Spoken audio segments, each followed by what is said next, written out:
wa ba'd. Hadirin hadirat yang dimuliakan Allah Subhanahu wa taala.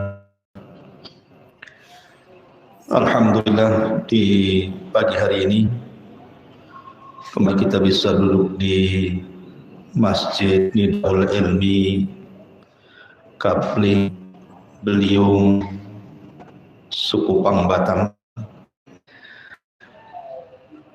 Salawat dan salam tak lupa kita hadirkan kepada Rasul kita, Nabi besar Muhammad sallallahu alaihi wasallam. Sedikit mengambil ibrah dan pelajaran dari seorang sahabat yang oleh Nabi sallallahu alaihi wasallam dikatakan sabaqaka bika Ukasah, telah mendahulukan Ukasah ibn Mihsan. Kenapa Nabi SAW sampai bicara seperti ini? Dan sebab Ukasah ibn Mihsan ini, kenapa namanya terkenal sampai hari ini? Ukasah ibn Mihsan ini masuk as-sabiqul awwalun, orang yang mula masuk Islam dari deretan as-sabiqunal awwalun, dari sahabat muhajir. Orangnya ganteng, putih, tinggi, dan wibawa. Sampai-sampai Nabi SAW selalu menjadikan Ukasah ini pemimpin dalam pasukan. Jadi kalau Nabi SAW mengirim semacam sariyah, pasukan khusus untuk memata-matai musuh ataupun menyerang musuh, maka Ukasah ini selalu menjadi pemimpinnya. Ketika kemudian sahabat-sahabat Nabi hijrah dari Mekah ke Madinah, maka Ukasah pun ikut hijrah dari Mekah ke Madinah. Maka peperangan pertama kali yang sejarah mengatakan perang pembeda antara hak dan yang batil, perang dengannya Allah Subhanahu wa taala tetap diibadahi sampai hari ini sampai kiamat, yang disebut dengan perang Badar. Ukasah ini terkenal keberaniannya, sampai munajat Nabi SAW dalam perang Badar ini kepada Ukasah ibn Mihsan ini. Jadi Ukasah ini sangat berani ketika perang, sampai dia melawan banyak musuh, berakhir pedangnya patah sehingga tidak bisa digunakan. Akhirnya kemudian dia datang kepada Nabi SAW mengadu soal pedangnya itu, karena pedangnya patah, tinggal genggamnya saja dan tidak bisa berperang lagi tanpa pedang. Maka disebut dalam Bidayah wa Nihayah Katsir, Nabi SAW kemudian memberikan tongkat dari kayu. Kemudian Rasul, ambillah tongkat ini, gunakan pedang, gunakan sebagai pedang. Tongkat itu diambil oleh Ukasah ibn Mihsan, tiba-tiba tongkat itu betul-betul jadi pedang. Warnanya sangat putih dibandingkan pedang yang lain, dan pedang itu diberi nama Saiful Udi. Ud itu artinya dahan dari sebuah pohon, dan itu selalu dibawa oleh Ukasah pedang itu karena itu mukjizat masalahnya. Tongkat tiba-tiba jadi pedang. Dan pula yang dijadikan jihad setiap kali berperang, sampai di Abu Bakar Siddiq radhiyallahu anhu dan gugur di perang Yamamah ketika memerangi Musailamah al-Kadzab dalam Hadikatul Maut itu. Yang ingin saya ceritakan yang menarik dari kisah Ukasah ibn Mihsan ini, ketika Nabi SAW bermimpi, dalam mimpinya diperlihatkan banyak pedang. Ada Nabi itu umatnya banyak, sampai Nabi SAW menyangka bahwa itu umat dia. Tapi kemudian dikatakan itu kan umatmu wahai Muhammad, itu umatnya Musa. Maka Nabi SAW memandang ke arah lain, rupanya ada umat yang jauh lebih besar dibandingkan umatnya Musa. Bahkan ada Nabi pengikutnya cuma 1-2. Bahkan ada Nabi itu tidak ada pengikut sama sekali. Bukan berarti kemudian Nabi yang tidak punya pengikut itu tidak berhasil dalam dakwah. Tidak, keberhasilan dakwah itu bukan dan sedikitnya pengikut. Keberhasilan dakwah itu karena kita bisa menyampaikan kebenaran. Kita bisa menyampaikan kebenaran, yang hak dikatakan, yang batil dikatakan batil, yang syirik dikatakan syirik, yang tauhid katakan tauhid, yang sunnah katakan sunnah, yang bid'ah katakan, yang maksiat katakan maksiat, yang taat katakan taat. Qulil haq walau kana murrah, katakan yang benar walaupun itu pahit rasanya, kata ulama. Jadi keberhasilan dakwah itu kalau kita bisa menyampaikan kepada umat. Lah, ada Nabi itu tidak punya pengikut sama sekali. Apa kita katakan gagal dakwahnya? Tidak. Mereka berhasil karena sudah menyampaikan kebenaran, karena taufik itu milik Allah, bukan milik kita. Ketika Nabi SAW melihat umatnya jauh lebih banyak, karena kita tahu umat Islam ini penghuni 2/3 surga. Jadi 2/3 surga itu penghuninya umat Islam, berdasarkan permintaan Rasul kepada Allah Subhanahu wa Ta'ala. Beruntunglah kita menjadi umat. Ada sekian banyak umat Rasul yang dilihat Rasul di padang mahsyar itu. Dikatakan kepada Nabi SAW, di antara umatmu itu wahai Muhammad, ada 70,000 yadkhulunal jannah bi ghairi hisabin wala adab. Ada 70.000 yang masuk surga tanpa hisab dan adab. Artinya keluar kubur saja direct masuk surga. Tidak ada proses di padang mahsyar. Karena di proses di padang mahsyar itu disebut hisab. Ini tidak pakai hisab-hisab ini, apalagi adab, direct saja sudah masuk surga. Sehingga para sahabat ini, setelah Nabi SAW menyampaikan mimpinya itu, mimpi Nabi itu wahyu, bukan kayak mimpi antum. Jadi sahabat berbincang satu dengan yang lainnya, siapa 70.000 itu?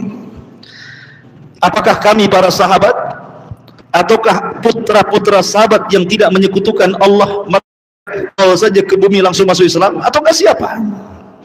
Masalahnya Rasul langsung pergi itu waktu itu. Tapi ketika sahabat mulai ramai menerkan 70.000 itu, Rasul keluar. Kemudian menyampaikan siapa 70.000 itu. Rasul tidak menyebutkan orangnya, tapi Rasul menyebutkan sifat-sifatnya saja. Artinya memungkinkan para sahabat, memungkinkan juga kita. Kata Nabi SAW, siapa mereka? Alladzina la yastarqun wa la yaqawun wa la yatatayyarun wa ala rabbihim yatawakkalun. Pertama, orang yang tidak minta diruqyah. Ingat, minta diruqyah itu mengurangi tauhid. Tetapi apakah seorang yang minta diruqyah itu pada 70.000? Tidak. Ulama menjelaskan maksudnya yang masuk, yang tidak ada 70.000 orang yang minta diruqyah itu orang-orang yang sebentar-sebentar minta ruqyah. Tapi kalau seandainya orang ini punya penyakit dan tidak ada cara lain penyembuhannya kecuali dengan ruqyah, maka tidak terkeluar dari 70.000. Jadi yang luar itu memang ada alternatif pengobatan lain, kemudian dia minta ruqyah. Ini mengurangi tauhid. Dan segi mana mengurangi tauhidnya? Karena biasanya orang yang minta ruqyah dan sembuh itu terkadang hatinya terkait kepada sang peruqyah atau bacaan orang yang meruqyah. Jadi kalau yang meruqyah ini Ustaz Aswad, wah, sekali dehem saja jinnya keluar umpamanya kan. Kalau ustadz ini lama katanya, akhirnya kan kurang tauhidnya. Jadi ketika ada keterpautan kita dengan sang peruqyah, itulah akhir tauhid kita kurang. Makanya dikeluarkan dari 70.000 orang yang masuk surga tanpa hisab dan azab, karena mereka orang-orang yang sempurna tauhidnya. Kemudian yang kedua, wayak tahun, orang yang tidak minta diobati dengan cara kai. Kai itu besi yang dibakar, dipanaskan. Karena zaman dulu, zaman sekarang kan enak. Kalau kita tersabat pisau, ada alkohol, ada dokter, ada obatnya, supaya tidak tetanus kan itu. Kalau zaman dulu susah, sehingga biar supaya bekas tebasan pedang dalam perang itu tidak membusuk, tidak menjadi penyakit, maka caranya dibakarkan, kemudian diletakkan di bekas luka itu. Lah cara seperti ini dimansuh di dalam Islam. Kenapa? Karena ini mengurangi tauhid. Dari segi mana? Mengurangi rasa takut kepada Allah. Karena kalau sudah melihat besi warna merah, rasa takut kepada besi bisa saja melebihi rasa takut dia kepada Allah. Terkuranglah tauhidnya di sini. Makanya pengobatan cara seperti ini dilarang. Makanya orang-orang yang sudah terkadang ditato, kemudian dia hijrah ingin bertobat dan ingin menghilang tatonya. Kalau dulu kan disetrika tuh. Zaman sekarang udah canggih, udah pakai laser. Zaman pakai duit masalahnya, kalau zaman sekarang nggak pakai setrika lagi. Kan pakai setrika panas kan gitu. Mikir tuh. Sebab kalau bertato langsung dikangi masalahnya. Jadi penyakit yang pengobatan sistem seperti ini dimansuh dalam Islam tidak bisa. Karena menakutkan masalahnya, bisa mengurangi takut. Kemudian yang ketiga, wala yatatayyarun, tidak tatayyur. Tatayyur itu diambil dari kalimat tayrun, artinya burung. Karena di zaman jahiliyah jurusan dagang mereka cuma negara. Rihlatas sita'i wassaif. Rihlatas syita'i wassaif. Syita itu musim dingin, saif itu musim panas. Kalau musim dingin mereka tidak tahan, makanya ke negara yang dekat Yaman. Kalau musim panas mereka bisa jauh sampai ke Syam. Ya. Jadi sebelum jahiliyah ini berangkat ke Yaman atau ke Syam, pamannya mereka hendak ke Yaman, maka mereka menerbangkan satu burung. Kalau kemudian burung mengarah ke Syam, nggak jadi berangkat dagang. Makanya Syam disebut Syam dari mimis, bahasa kitanya. Ini paling nggak ada untungnya, nggak jadi tuh. Ya, maka disebut Syam oleh orang-orang Arab jahiliyah itu, karena ada tasyaumnya di situ. Tapi kalau diterbangkan arah ke Yaman, berangkat mereka.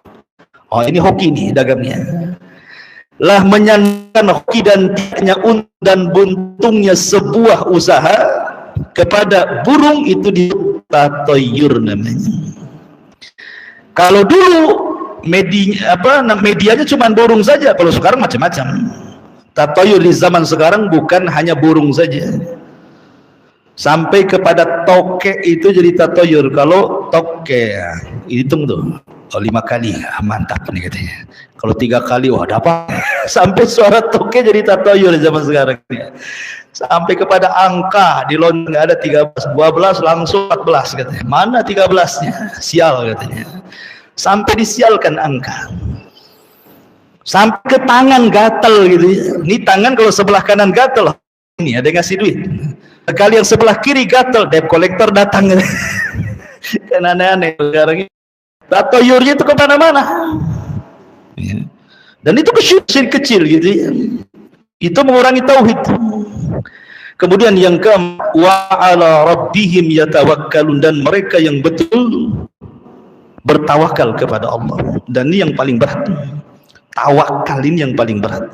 Inti tauhid itu ada di tawakal. Karena tawakal itu artinya i'timadul qalbi ala rabb, menyandar hati kepada Rabb itu susah sekali, teman. Apalagi kemarin di zaman pandemi itu ya, banyak orang yang di PHK, susah cari uang, wah ngeluh luar biasa. Makan apa besok nih, kalau saya dipecat nih saya bisa apa lagi. Sudah down, tawakalnya sudah nggak ada. Padahal kalau kita lihat janin yang ada di perut ibu itu, siapa yang ngasih makan coba? Allah kan yang kasih makan. Kalau saja Allah juga kasih makan gitu ya. Insting ibunya dikasih air susu, bisa hidup dia sampai jadi antum ini. Artinya bahwa tawakal ini berat, hanya bisa diucapkan secara perbuatan berat sekali. Mendapatkan hati kepada Allah itu luar biasa beratnya. Makanya Rasul mengatakan, "Lau annakum tatawakkaluna 'ala Allah haqqa tawakkuli la ruziktum kama yurzaqut tayr." Akal, kata Rasul, maka kalian akan diberikan rizki seperti Allah kasih rizki burung. Keluar lapar, pindah kenyang. Gimana caranya burung dicari makan coba? Allah arahkan. Makanya sering saya katakan, antum tahu binatang dinding itu cicak di dinding itu. Makanan kekayaan cicak tuh nggak suka pete, nggak suka jengkol, nggak suka pecel, nggak rawon, nggak suka. Cicak itu cuma sukanya satu, nyamuk. Coba makanannya cuma nyamuk saja. Sementara nyamuk di zaman sekarang habis kena baygon, habis kena bat nyamuk, habis kena apa lagi, hit, habis kena apa lagi, macam obatnya sekarang. Sehingga jatah makan cicak itu berkurang kan. Sementara menurut ahli cicak, saya bukan ahli cicak ya, ini menurut ahli cicak, cicak itu kalau bertelur paling sedikit 8 butir. Nah, bisa antum cek, cicak itu paling sedikit kalau bertelur itu 8 butir. Tetapi cicak tidak ada yang ngeluh kan. Walaupun makanan habis dimakan baygon dan bat nyamuk, dimakan hit, tidak ada istri cicak ngomong sama suaminya, "Bang, susah makanan, kita bertelur 2 sajalah," kan itu umpamanya gitu ya. Gak usah banyak-banyak, kita KB saja. Tetap saja makanan sedikit mau banyak, 8 telurnya.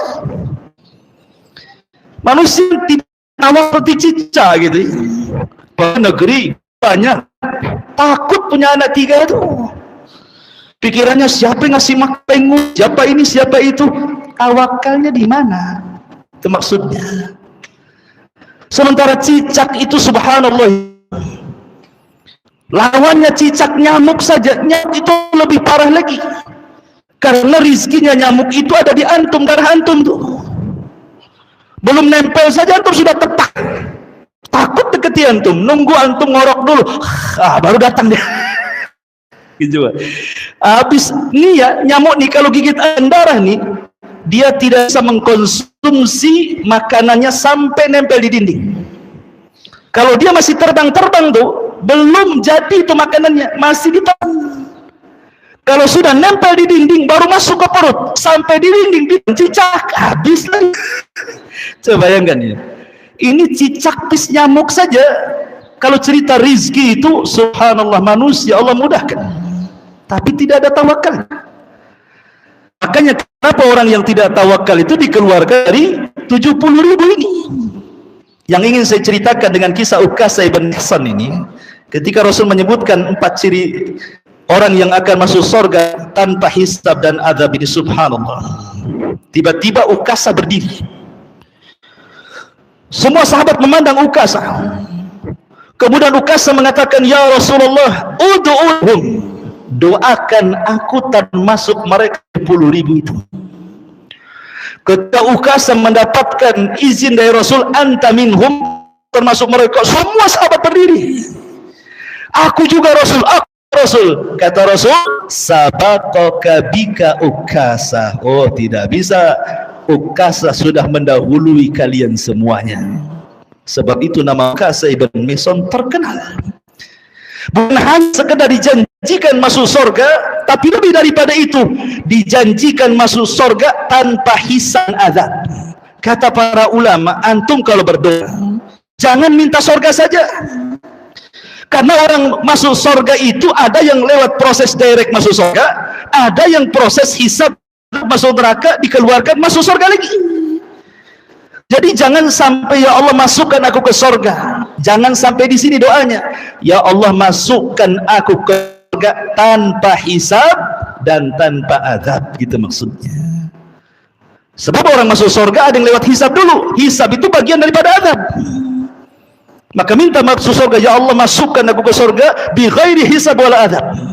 Lah kasih bukan hanya dijanjikan surga, plus dijanjikan masuk surga tanpa hisab, plus tanpa. Luar biasa Kasab bin Mihsan ini.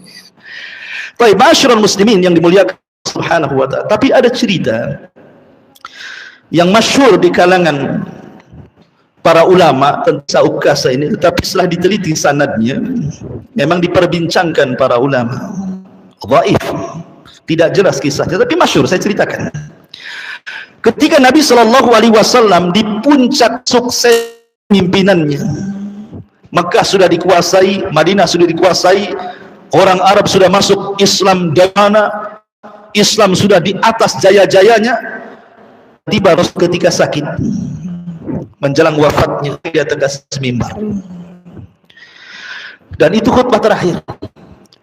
Kata Nabi SAW, "Man kuntu syatamtu irban falyaqtassa minni, hadza irdi falyaqtassa minni." Barang siapa yang dulu ku caci maki kehormatan, nikmatan ku caci. Wa man kuntu darabtu dhahran fahadha dhahri falyaqtas minni. Barang siapa yang dulu pernah kupukul punggungnya, ini punggungku, silahkan pukul sekarang. Wa man kuntu akhadtu malan fahadha mali falyakhudh minhu. Kalau dulu pernah aku ambil hartanya, nih aku ambil sekarang. Lafaz ini benar. Masalahnya ketika itu tiba-tiba dari pojok masjid berdiri orang yang mengatakan, "Liyal qasas Rasulullah."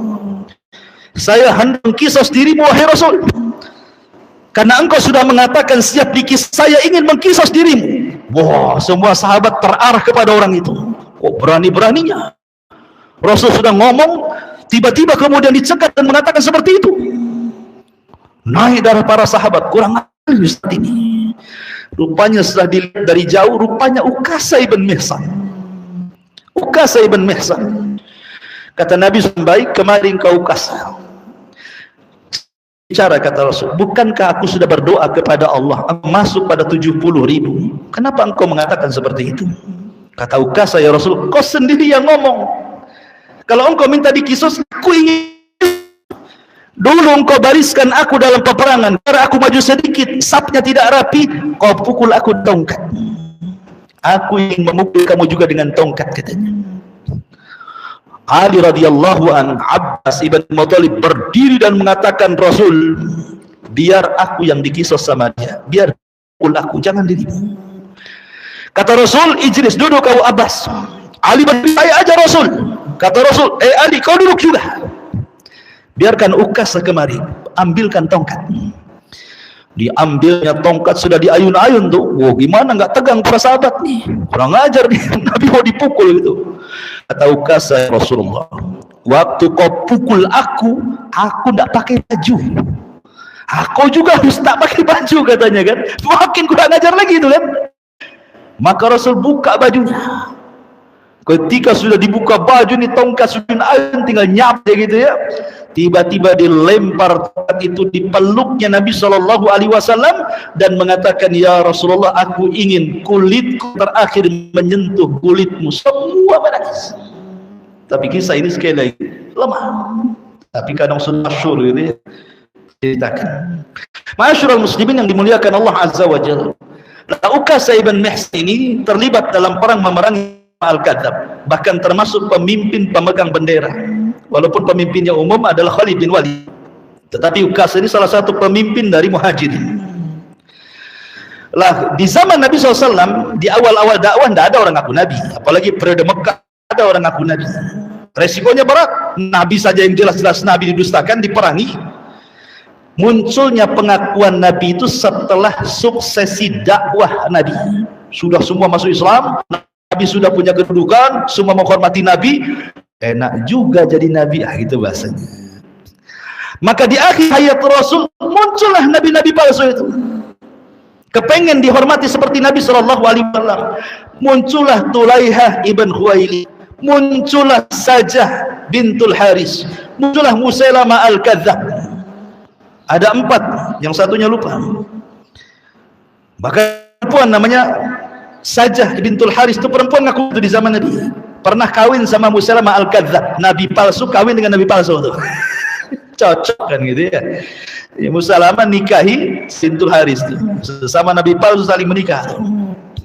Tapi Allah takdirkan saja tobat, kemudian baik Islam. Termasuk Tulaiha juga. Tulaiha ini tobat. Tobat kemudian baru masuk Islam. Tidak tobat itu 2. Al-Aswad Asi dari Yaman tidak tobat sampai mati, dan Musailamah al-Kadzdzab tidak tobat. Tapi dari 4 di akhir-akhir kehidupan Rasul yang ngaku nabi itu yang paling baik Musailamah al-Kadzdzab. Kenapa? Karena dia didukung oleh kalahnya Yamamah. Yamamah itu tahu nabi itu nabi benar, Musailamah itu nabi palsu. Tapi karena hamiah jahiliyah, kesukuan, nggak peduli mereka. Kalau ucapan dari kabilah kami walaupun dusta kami dukung, tapi ucapan mereka walaupun benar kami dustakan, katanya. Itu saking fanatiknya. Makanya fanatik kabilah itu bahaya. Ya. Apalagi di zaman itu banyak murtad. Pasukan Abu Bakar ini tidak banyak. Kenapa? Karena pasukan Umar bin Zaid yang disediakan belum wafat tidak digunakan Abu Bakar sekali, karena ikatkan memerangi Romawi. Jadi memang Abu Bakar Siddiq luar biasa dengan tentara yang sisa tentara bukan pilihan. Mereka lah yang memerangi Musailamah al-Kadzdzab di bawah kepemimpinan bin Walid. Dari sini banyak yang terjadi karena yang terlibat dalam peperangan itu bukan rata-rata para pakar Quran, para ibadah, para ulama. Makanya banyak meninggal. Ya, dari sini sebab pembukuan Al-Quran dari karena banyaknya para hufad meninggal, maka Umar kemudian meminta kepada Abu Bakar agar mushaf dijadikan dan dibukukan. Baru Abu Bakar pun bukukan, disebabkan perang Yamamah. Banyaknya orang yang meninggal para hufad itu. Lah, Ukasah radhiyallahu an gugur perang itu, syahid. Ya, Ukasah Ihsan radhiyallahu anhu. Wallahu a'lam bishawab. Mudah-mudahan manfaatnya. Subhanallah bihamdika asyhadu an la ilaha illa anta astaghfiruka wa atubu ilaik. Allahu ta'ala. Assalamualaikum warahmatullahi wabarakatuh.